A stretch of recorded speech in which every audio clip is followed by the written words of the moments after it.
Hello friends, good morning. நான் உங்கள் பிரியா பேசுகிறேன். எல்லோரும் எப்படி இருக்கீங்க? இன்றைக்கி நம்ம இந்த வீடியோவில் என்ன பார்க்க போகிறோம்னு பார்த்தீங்கன்னா, 10 பைசா செலவில்லாமல் நம்மளே நம்ம வீட்டில் கேஸ் அடுப்பில் இருக்கக்கூடிய அடைப்பை எப்படி நீக்கிறது அப்படின்றத தான் பார்க்க போகிறோம். வீடியோவை ஸ்கிப் பண்ணாமல் பாருங்கள் ஃப்ரெண்ட்ஸ், அப்போ தான் உங்களுக்கு தெளிவாக புரியும். ஸோ நான் இப்போ வந்து பார்த்தீங்கன்னா, இது அடைப்பு எடுத்த பிறகு நான் அடுப்பு பற்ற வச்சு காமிக்கிறேன். பாருங்கள் எவ்வளோ சூப்பராக எரியுதுன்னு சொல்லிட்டு.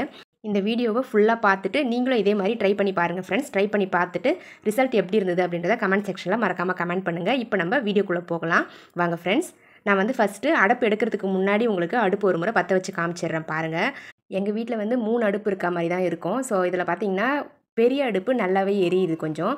ஆனால் வந்து இந்த சென்டராக இருக்குது பார்த்தீங்களா, அதுதான் வந்து சுத்தமாக எரியல. லெஃப்ட் சைடில் இருக்க அடுப்பும் பார்த்திங்கன்னா கொஞ்சம் சுமாராக தான் எரியுது. நான் எல்லாமே ஹை ஃப்ளேமில் தான் வச்சுருக்கேன், ஃபுல்லாக வச்சுருக்கேன். ஆனாலுமே இவ்வளோ தான் வந்து எரியுது. ஃபுல்லாக வந்து அடைச்சிட்டு இருக்குது, எரியவே மாட்டேங்குது. ஒரு அடுப்பு மட்டும்தான் நல்லா எரியுது. முக்கியமாக பார்த்தீங்கன்னா இந்த சென்டரில் இருக்குது பார்த்தீங்களா, இந்த அடுப்பை தான் வந்து ஃபுல்லாக க்ளீன் பண்ண போகிறோம் இன்றைக்கி. ஸோ வீடியோவை ஸ்கிப் பண்ணாமல் பாருங்கள். இந்த அடுப்பு நல்லா நோட் பண்ணிக்கோங்க. சென்டரில் இருக்க அடுப்பு சுத்தமாக எரியல பாருங்கள். சிம்மில் வச்சா கூட இவ்வளோ ஸ்லோவாக எரியாது, அந்த அளவுக்கு மோசமாக எரியுது பாருங்கள். சிம்மில் வச்சா ஒன்றுமே தெரியல சுத்தமாக எரியிறது. இந்த அடுப்பும் பார்த்திங்கன்னா சிம்மில் வச்சா அப்படியே ஆஃப் ஆகிடும். ஸோ இந்த மாதிரி ரொம்ப மோசமான நிலைமையில் இருக்குது இந்த அடுப்பு. இதை வந்து நம்ம எப்படி வந்து அடைப்பெடுக்கிறதுன்னு பார்க்கலாம். இப்போ நான் வந்து எல்லா அடுப்பையும் ஃபுல்லாக வச்சு காமிச்சிட்டேன் ஒரு முறை. அவ்வளோதாங்க ஃப்ரெண்ட்ஸ். இப்போ எல்லாத்தையும் ஆஃப் பண்ணிக்கலாம். இப்போ போய் நம்ம எப்படி அடைப்பெடுக்கிறது அப்படின்றத பார்த்துடலாம்.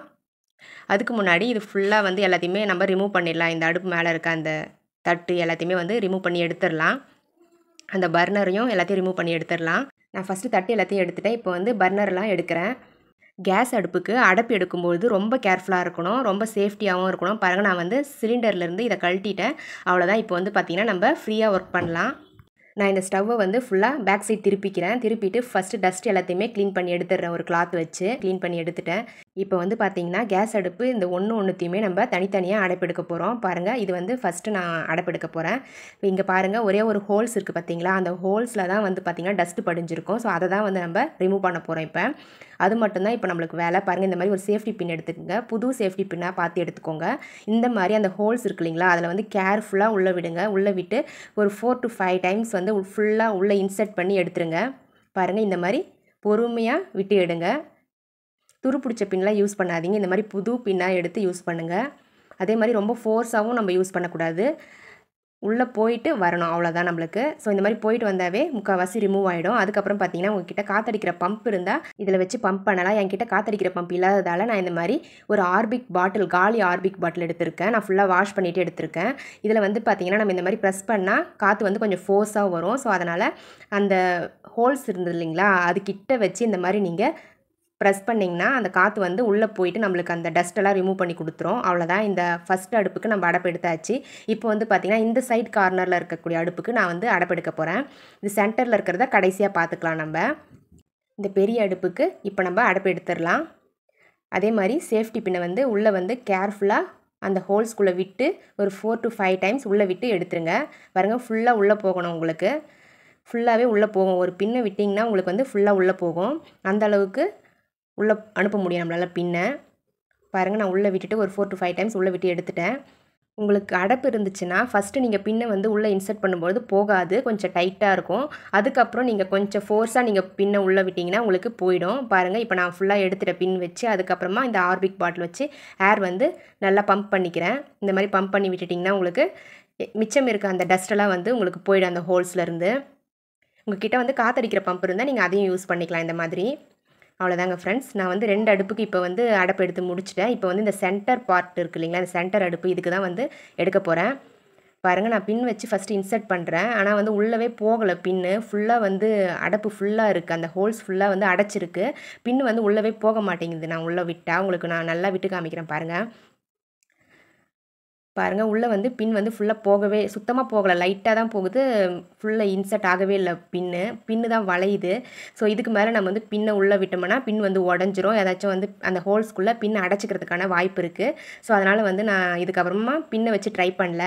இதுக்கு வேறு மெத்தட் தான் நம்ம ட்ரை பண்ணி ஆகணும். நான் வந்து அந்த போல்டெல்லாம் கழட்டிட்டு தனியாக எடுத்து அதுக்கப்புறமா அந்த ஹோல்ஸில் பின் வச்சு குத்தி எடுக்க போகிறேன் அந்த டஸ்ட்டை. பாருங்கள், ஃபஸ்ட்டு இந்த மாதிரி ஸ்பேனர் எடுத்துக்கோங்க. சின்ன சைஸ் ஸ்பேனர் வந்து உங்களுக்கு கரெக்டாக இருக்கும். இதுக்கு இந்த மாதிரி ஸ்பேனரில் கழட்டினீங்கன்னா உங்களுக்கு ஈஸியாக வந்து ரிமூவ் ஆகி வந்துடும் அந்த அடுப்பு.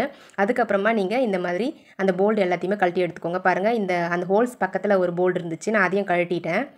இந்த போல்ட்டை கழட்டினீங்கன்னா அந்த ஒரு எல் ஷேப்பில் ஒரு தகடு மாதிரி வச்சுருக்காங்க. அதையும் நம்ம எடுத்துடலாம். எடுத்துட்டிங்கன்னா உங்களுக்கு இப்போ ஈஸியாக இருக்கும். இதுக்கப்புறம் பார்த்தீங்கன்னா இன்னொரு பெரிய சைஸ் ஸ்பேனர் வச்சு அதுக்கும் மேலே ஒரு போல்ட் டைப் இருக்கு இல்லைங்களா, ஸோ அதையும் கழட்டிட்டேன் நாங்கள். கழட்டிட்டு அதுக்கப்புறம் பின் வச்சு நல்லா உள்ளே ப்ரெஸ் பண்ணி அந்த டஸ்ட் எல்லாத்தையும் எடுத்துட்டு மறுபடியும் அதை டைட் பண்ணிட்டோம் நாங்கள் அந்த போல்டு வச்சு.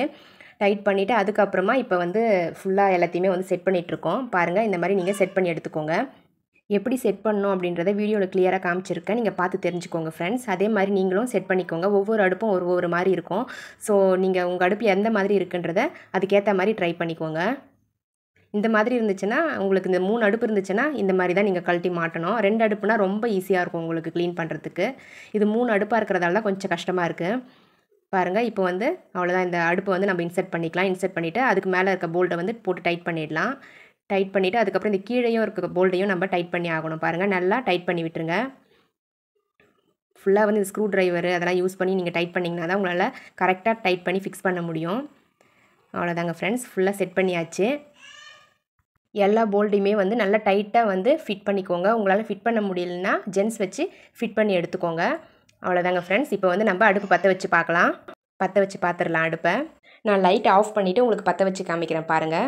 ஏன்னா அப்போ தான் வந்து கிளியராக உங்களுக்கு தெரியும். பாருங்கள் ஃப்ரெண்ட்ஸ், எவ்வளோ சூப்பராக எரியுதுன்னு சொல்லிட்டு 3 அடுப்புமே வந்து பக்காவாக எரியுது.